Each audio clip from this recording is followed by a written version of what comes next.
رسول اللہ صلی اللہ علیہ وآلہ وسلم نے یہ مبارک دن کیسے گزارا اور ایک مسلمان کو کیسے گزارنا چاہیے۔ سب سے پہلا کام، مت سوچئے کہ عید کا چاند نظر آ گیا ہے اب نمازوں کی ضرورت نہیں۔ سب سے پہلے شیطان تمہاری عبادت کو چوری کرے گا، تمہیں عشاء کی نماز با جماعت سے روکے گا، کہے گا تیاری کر لو، تیاری کے لیے رات ہے، اور تیاری اتنی لمبی چوڑی کیا کرنی ہے؟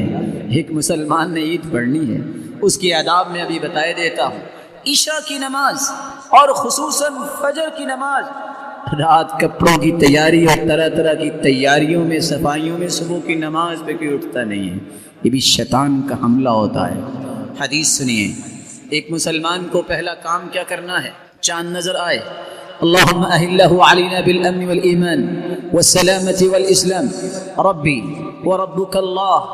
چاند کو دیکھ کے یہ دعا پڑھیے، صرف شور مت مچائیے بلکہ یہ دعا پڑھیے، اللہ امن و امان کا چاند بنا دے، اللہ آنے والا مہینہ سلامتی والا بنا دے، اللہ ایسے کاموں کی توفیق دے جس سے تو راضی ہو جائے، یہ دعا پڑھیے۔ اور آپ صلی اللہ علیہ وسلم نے فرمایا، جو عشاء کی نماز با جماعت پڑھتا ہے آدھی رات کے قیام کو اسے ثواب مل جاتا ہے، اور جو عشاء کی نماز اور فجر کی نماز کو با جماعت پڑھتا ہے اللہ ذوالجلال رات کا قیام اس کے لیے لکھ دیتے ہیں۔ صبح کی نماز با جماعت پڑھیے، اپنے اذکار کو مکمل کیجیے، اور رسول اللہ صلی اللہ علیہ وآلہ وسلم کی سنت یہ ہے، عید الفطر اور عید الاضحیٰ میں روزہ نہیں۔ کچھ لوگ اس دن بھی روزہ رکھتے ہیں، غلط کرتے ہیں، حرام ہے۔ نہا رسول اللہ صلی اللہ علیہ وسلم عن صوم یوم الفطر و یوم الاضحیٰ، عید الفطر اور عید الاضحیٰ کو روزہ رکھنے سے منع فرمایا ہے۔ بندہ مومن روزہ نہیں رکھتا، کرتا کیا ہے؟ آپ کا طریقہ مبارک یہ تھا، آپ صلی اللہ علیہ وسلم عید الفطر پڑھنے جاتے تو کھجوریں کھا کے جایا کرتے، اور وطر یعنی تا عدد استعمال کرتے، 1 3 5 7۔ کتنا ہی اچھا ہو گھر والوں کے اندر ایک ایسا شخص یہ ذمہ داری اٹھائے، میں نے سنت کو زندہ کرنا ہے، پلیٹ میں کھجوریں لے، گھر سے نکلنے سے پہلے کہے پلیٹ لے کے سامنے آئے، یہ سنت کھجوریں کھا کے جاؤ، دروازے پہ کھڑا ہو سکتا ہے۔ اور عید الاضحیٰ کا طریقہ یہ تھا، جب تک نماز نہ پڑھ لیتے کچھ نہ کھاتے، لیکن اگر کوئی بیمار ہے تو شریعت نے بیماروں کے لیے آسانیاں رکھی ہیں، وہ کھا بھی سکتا ہے۔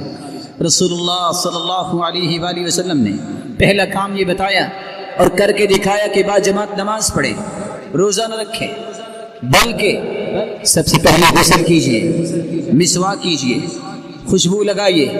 ان عبداللہ بن عمر كان يغتسل يوم الفطر قبل ان يغدو الى المصلى، عید الفطر کے دن عیدگاہ جانے سے پہلے غسل کیا کرتے، اور صحابہ اور سلف کا یہی طریقہ تھا، كانوا يستحبون ان يغتسلوا، کہ وہ غسل کیا کرتے۔ رسول اللہ صلی اللہ علیہ وآلہ وسلم کا طریقہ مبارک یہ تھا، كان يلبس احسن ثيابه فی العیدین، سب سے خوبصورت لباس دونوں عیدوں میں اللہ کے رسول زیب تن کیا کرتے۔ وَكَانَ لِلنَّبِيِّ جُبَّةٌ يَلْبَسُهَا فِي الْعِيدَيْنِ وَيَوْمَ الْجُمْعَةِ، اللہ کے رسول کے پاس ایک جبہ تھا۔ وفی روایت اخرى وَكَانَ لِلنَّبِيِّ جُبَّتان، آپ کے 2 جبے تھے جو آپ عیدین کے وقت پہنا کرتے تھے، جمعے کے دن زیب تن کیا کرتے تھے۔ وَلِلْوُفُودِ، ڈیلیگیشن آتا اس کے استقبال کے لیے بھی، اور ایسے ملاقات کرنے کے لیے بھی آپ وہ پہن کے ہی بیٹھا کرتے تھے۔ رسول اللہ صلی اللہ علیہ وآلہ وسلم نے فرمایا، جمعے کا دن بھی عید کا دن ہے، اس دن بھی غسل کرنا، خوشبو لگانا، مسواک کرنا، یہ سنت ہے۔ تو عید کے دن تو بالاولیٰ یہ کام کرنے چاہیے، عید الفطر اور عید الاضحیٰ۔ رسول اللہ صلی اللہ علیہ وسلم کے اس فرمان کی روشنی میں مت لوگوں کے اندر اسلام کا غلط مفہوم پھیلاؤ۔ کچھ لوگوں کو عید کے دن یاد آتا ہے میرا فلاں فوت ہو گیا، وہ اللہ کے پاس اللہ کی رحمت میں ہوگا، اس کے لیے دعا کیجیے۔ مت سنت کو چھوڑیے کہ میں آج لباس نہیں پہنوں گا، مجھے تو غم ہے۔ یہ محمد کریم کو بھی تو غم تھے، ان کے پیارے بھی تو دنیا سے چلے گئے، ان کی بیٹیاں بھی تو اللہ کے پاس چلی گئیں۔ یہ صحابہ کرام کو بھی غم تھے، لیکن یہ غم خوشی میں رکاوٹ نہیں بنے۔ اور یہ جاہلوں کا طریقہ ہے کہ آج کسی خاندان میں کوئی فوت ہو جائے، شادی طے کی ہوئی 6 مہینے 7 سال لیٹ ہو جاتی ہے۔ یہ کوئی طریقہ ہے زندگی نہیں، یہ محمد مصطفیٰ نے طریقہ نہیں بتایا۔ خوشی کا دن، مسلمانوں کی خوشی کا دن خوشی کے ساتھ گزاریں، تیار ہو کے، بلکہ صبح کی نماز کے بعد اللہ کی کبریائی بیان کیجیے۔ کان یخرج یوم الفطر فیکبر حتی یأتی بالمصلی، اللہ کے رسول عید الفطر کے دن تکبیریں کہتے جب تک عید گاہ میں نہ آ جاتے، وحتی یقضی الصلاۃ، جب تک نماز نہ ہو جاتی اس وقت تک تکبیریں کہتے۔ مسلمان کو تکبیریں کہنی چاہیے۔ عید پڑھنے کے بعد صحابہ کرام کا معمول یہ تھا، جب صحابہ عید کے بعد ایک دوسرے کو ملتے تو یہ الفاظ کہتے، تقبل اللہ منا ومنک، اللہ ہماری بھی عبادتوں کو قبول فرمائے اور آپ کی بھی عبادتوں کو قبول فرمائے۔ وَأَحَلَهُ اللَّهُ عَلَيْهِ، امام ابن تیمیہ رحمہ اللہ تعالی نقل کرتے ہیں یہ دعا، اللہ ایسی خوشیاں آپ کو بار بار دکھائے۔ رسول اللہ صلی اللہ علیہ وسلم نے ایک ادب یہ بھی بتایا، عید پڑھتے وقت جب عیدگاہ کی طرف آؤ پیدل چل کے آؤ، اگر بیمار ہے تو گاڑی استعمال ہو سکتی ہے، سواری استعمال ہو سکتی ہے، جس راستے سے آئے ہو واپسی پہ راستہ تبدیل کر کے جاؤ۔ آپ صلی اللہ علیہ وآلہ وسلم کی بھی سنت ہے، اگر آپ عیدگاہ میں نماز پڑھ رہے ہیں کھلے میدان میں تو وہاں کوئی رکھتے نہ پڑھیے عید سے پہلے نہ عید کے بعد۔ اگر آپ مسجد میں عید پڑھ رہے ہیں، نہیں انتظام ایسا، تو مسجد میں آ کے تحیت المسجد کی 2 رکعتیں پڑھ سکتے ہیں عید سے پہلے، کیونکہ آپ مسجد میں آئے۔ لیکن آپ کا طریقہ مبارک یہ تھا، كان لا يصلي قبل العيد شيئا فإذا رجع إلى منزله صلى ركعتين، آپ عید سے پہلے اور عید کے بعد چونکہ میدان میں عید پڑھتے تھے، 1000 ہاتھ مسجد نبوی سے دور جگہ تھی جہاں یہ عید پڑھی جاتی مدینہ میں، اور مکہ میں جب سے عید فرض ہوئی ہے بیت اللہ کے اندر ہی پڑھی گئی ہے آج تک۔ تو آپ صلی اللہ علیہ وسلم کا معمول یہ تھا، عید سے پہلے اور عید کے بعد کوئی بھی عیدگاہ میں رکعت نہ پڑھتے، لیکن جب گھر واپس آتے تو 2 رکعتیں پڑھا کرتے تھے۔ سنت ہے، آپ عید پڑھنے کے بعد جب گھر واپس جائیں 2 رکعتیں پڑھیے اور آپ صلی اللہ علیہ وآلہ وسلم کی سنت کو زندہ کیجیے۔ یہ دن خوشی کا دن ہے، اس دن رشتہ داروں کے ساتھ ملیے، دعائیں دیجیے اور دعائیں لیجیے، صلہ رحمی کیجیے، خوشیاں بانٹیے، خوشیاں دیجیے اور خوشیاں وصول کیجیے۔ اور اللہ کے رسول صلی اللہ علیہ وسلم کے فرمان کے مطابق جاہلیت میں کھیل کود کے لیے دن خاص تھے، اللہ نے اچھے دن دے دیے۔ آپ کھیلنا بھی چاہتے ہیں، جائز کھیل، جائز کھیل وہ ہوتا ہے جس کی شریعت نے اجازت دی، جائز کھیل وہ ہوتا ہے جو کافروں کی مشابہت نہیں ہوتی، جائز کھیل وہ ہوتا ہے جس میں جوا نہیں ہوتا، جائز کھیل وہ ہوتا ہے جس کی ممانعت نہیں آئی۔ آپ نے فرمایا شطرنج کھیلنے والا، یہ چوسر کھیلنے والا ایسا ہے جیسے کسی نے خنزیر کے گوشت اور خون میں ہاتھ ڈالا ہے، مت ایسے کھیل کی طرف جائیے۔ 3 کام عید کا چاند نظر آنے سے پہلے پہلے ہمیں مضبوطی سے تھام لینے چاہیے۔ سب سے پہلا کام، رسول اکرم صلی اللہ علیہ وآلہ وسلم نے جب سیڑھی پہ قدم رکھا تو آپ نے آمین کہا، پھر دوسری سیڑھی پہ قدم رکھا تو پھر آمین کہا، پھر تیسری سیڑھی پہ قدم رکھا پھر آمین کہا۔ صحابہ کرام نے سوال کیا، اللہ کے پیارے پیغمبر پہلے ایسا کبھی ہوا نہیں، آپ نے یہ جو آمین کہا ہے ہمیں سمجھ نہیں آئی۔ آپ نے فرمایا میں جب پہلی سیڑھی پہ چڑھا اور دوسری اور تیسری پہ تو جبریل امین نے 3 دعائیں کی تھی۔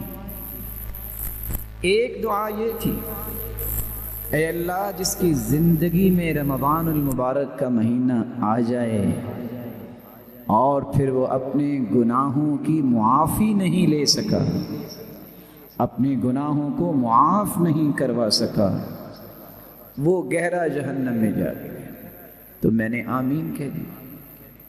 پھر دوسری بات جبریل امین نے یہ فرمائی، جس کے سامنے محمد مصطفیٰ صلی اللہ علیہ وسلم کا اسم مبارک آ جائے اور وہ درود پڑھتا، وہ بھی نامراد ہی مرے، اور تیسری آمین میں نے اس وقت کہی جب جبریل امین نے یہ کہا، اے اللہ جس کی زندگی میں والدین دونوں یا ایک بوڑھے ہو جائیں اور ان کی خدمت کر کے وہ جنت نہیں حاصل کر لیتا، یہ بھی بامراد ہو، یہ بھی بے مراد ہو، تو میں نے اس پر بھی آمین کہا۔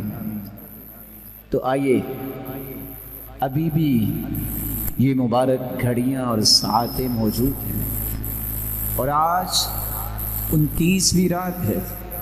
رسول اکرم صلی اللہ علیہ وسلم نے فرمایا تھا کہ تم لیلۃ القدر کو تاک راتوں میں تلاش کرو، اور تاک راتیں جن میں لیلۃ القدر ہے، ہی فی العشر الاواخر، ہی فی 9 یمضین او فی 7 یبقین او فی 7 یبقین، یعنی لیلۃ القدر۔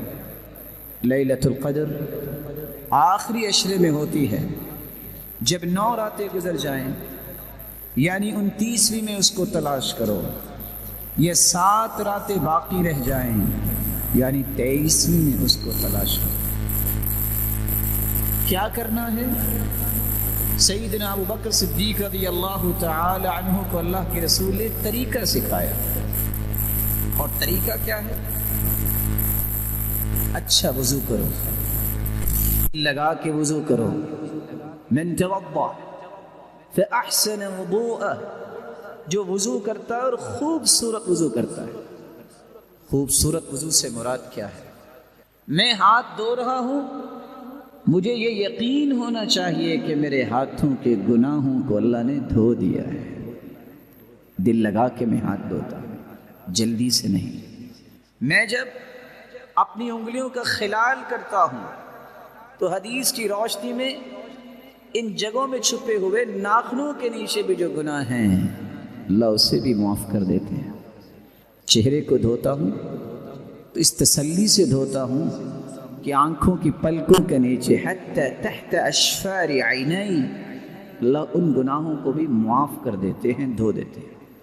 اچھا وضو کرنے کے بعد 2 رکعتیں پڑھی جائیں، اکیلے کسی کمرے میں آج 2 رکعتیں ضرور پڑھیے گا، دل لگا کے، یقبل بوجہہ وقلبہ، دل کو بھی اللہ کی طرف لگا کے، چہرہ بھی قبلہ کی طرف کر کے، قلب و قالب کو اللہ کی طرف لگا کے 2 رکعتیں پڑھ لیں۔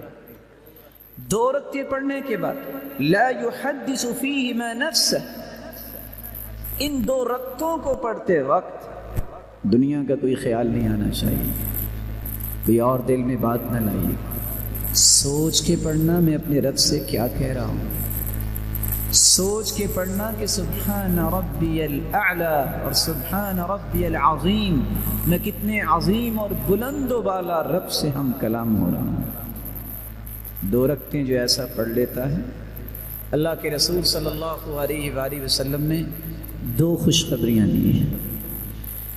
2 رکعتیں پڑھنے کے بعد ہاتھ اٹھائیے، سب سے پہلے اللہ کی تعریف کیجیے گا، پھر درود پڑھیے گا، پھر دل لگا کے اللہ سے دعا کیجیے گا، اور 2 مرتبہ یہ کلمات کہنا نہ بھولیے گا، رب اغفر لی، رب اغفر لی۔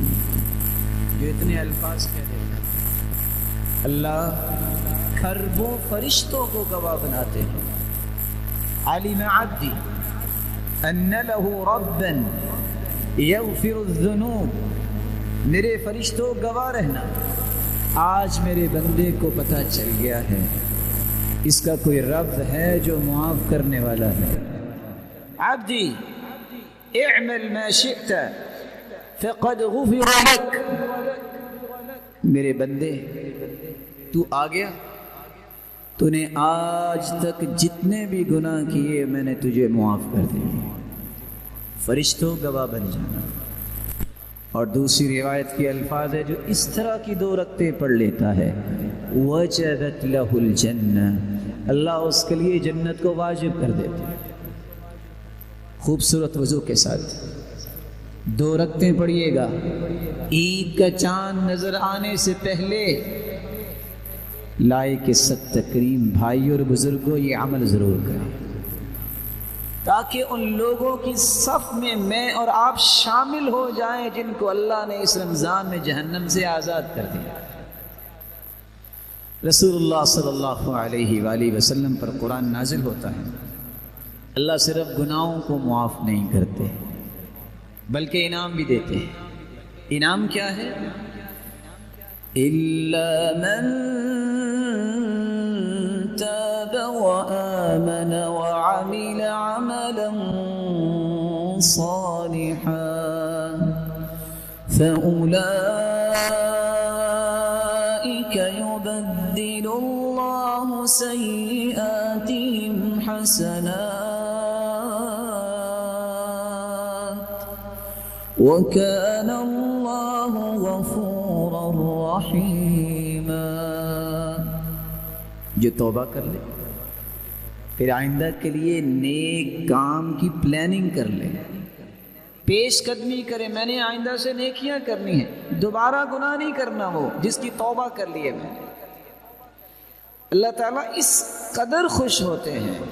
ان ربکم حیی کریم یستحیی من عبده اذا رفع یدیہ الیہ ان یردہما صفرا خائبتین۔ اللہ کے سامنے جب ہاتھ انسان اٹھا لیتا ہے، یہ کمزور ہاتھ اللہ کے سامنے جب اٹھتے ہیں، گناہ بندے نے کیے ہوتے ہیں، اللہ عز جلال کے پیارے پیغمبر فرماتے ہیں حیا تمہارے رب کو آتی ہے کہ میں اپنے بندے کے ہاتھوں کو خالی واپس لوٹا دوں۔ اللہ صرف گناہوں کو معاف نہیں کرتے، جتنے گناہ ہو چکے سچی توبہ کو دیکھ کے مالک الملک اس کو بھی نیکیوں میں تبدیل فرما دیتے ہیں۔ اور آپ صلی اللہ علیہ وسلم کا فرمان بھی میں آپ کی خدمت میں پیش کیے دیتا ہوں، صلاۃ الرجل حیث لا یراہ الناس، حیث لا یراہ الناس، ایسی نماز جو لوگوں کی آنکھوں کے سامنے نہیں، چھپ کے پڑھی جائے، وہ تضاعف على 25 صلاة حیث یراہ الناس، لوگوں کے سامنے آپ نماز پڑھتے ہیں اور ایک صرف اکیلے اللہ ہی دیکھ رہے ہیں، دونوں نمازوں کا فرق اتنا ہے 25 گنے اس نماز کا اجر زیادہ ہے جب نوافل ہوں، جبکہ فرائض تو مسجد میں پڑھنے چاہیے۔ یہاں رک کے میں 2 گزارشیں بھی کرنا چاہوں گا۔ کچھ لوگ کہتے ہیں ہمارے تو گناہ ہی اتنے ہیں بڑے بڑے، یہ تو معاف ہوں گے نہیں، یہ شیطان دھوکہ دے رہا ہے، یہ شیطان تمہیں رب سے دور کرنا چاہتا ہے۔ کچھ لوگ خوبصورت نمازیں پڑھ کے، روزے رکھ کے، نیکیاں کر کے، پھر بھی شیطان کے شکنجے میں رہتے ہیں، ہمیں تو معافی ملی نہیں۔ اچھا، آپ کو کیسے پتہ چلا کہ معافی نہیں ملی؟ کیا آپ وہ رجسٹروں پہ جو لکھتے ہیں فرشتے پڑھ کے آئے ہیں؟ کیا آپ کی طرف نعوذ باللہ کو وحی آ گئی ہے جس کا سلسلہ تو بند ہو چکا ہے کہ آپ کو تو معافی ملنی نہیں؟ دھوکہ ہے، شیطان تمہیں رب سے دور کرنا چاہتا ہے۔ یقین کر کے دعا کرو گے، توبہ کرو گے، اللہ اپنے وعدے پورے کرنے والے ہیں۔ ایک شخص آیا بوڑھا تھا اور آگے کہتا ہے اللہ کے رسول بڑے گناہ کیے، کوئی گناہ ایسا نہیں جو میں نے چھوڑا نہ ہو، لا داجۃ ولا حاجہ، چھوٹا اور بڑا ہر گناہ کیا ہے۔ آپ صلی اللہ علیہ وسلم نے اس کو توبہ کا طریقہ بتایا اور فرمایا یہ کرو گے تو اللہ معاف کر دے گا۔ وہ تھوڑا سا دور جا کے واپس آیا، کہتے ہیں وغدراتی وفجراتی، میرے فسق و فجور بھی معاف ہو جائیں گے اور میرے دھوکے جو میں نے اللہ سے کیے وہ بھی معاف ہو جائیں گے جو دنیا سے کیے۔ تو آپ نے فرمایا وغدراتک وفجراتک، تیرے زندگی کے جو بھی گناہ ہیں تیرا رب اسے معاف کر دے گا۔ وہ بندہ خوشی سے وہاں سے بوڑھا انسان چلا اور ساتھ کہتا جا رہا تھا وغدراتی وفجراتی وغدراتی وفجراتی، اس کا مطلب ہے کوئی گناہ نہیں بچے گا، میرے ہر غدر، دھوکے اور میرے فسق و فجور سب معاف ہو جائیں گے۔ شیطان کے دھوکے میں مت آئیے۔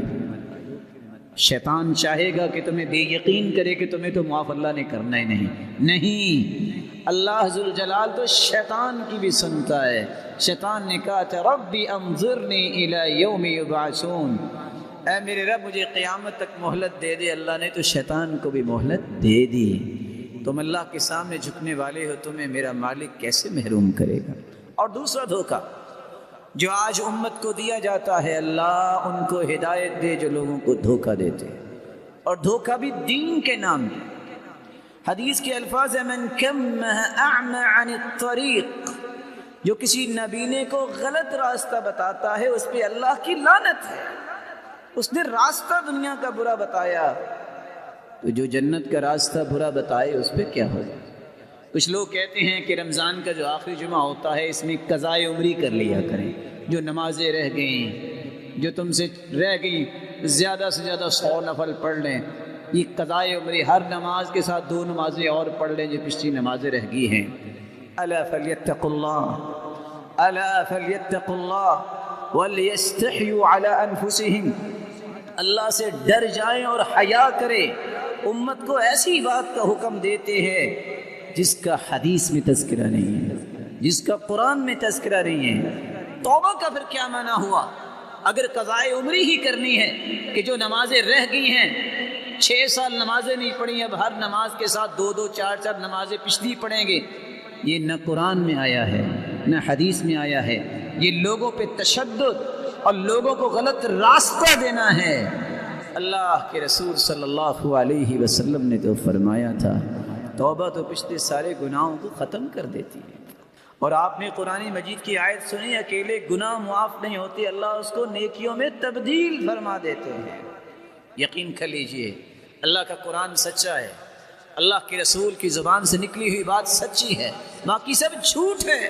جو لوگوں کو یہ کہہ کے غلط کام کی طرف لگاتے ہیں کہ ہمارے بڑے نے کہا، محمد مصطفیٰ سے کوئی بڑا نہیں، محمد کریم سے کوئی بڑا نہیں ہے، اس نے امت کو اس بات کا حکم نہیں دیا۔ تو پہلا کام 2 رکعتیں پڑھ کے اپنے گناہوں کی معافی عید کا چاند نظر آنے سے پہلے ضرور لے لیجئے گا۔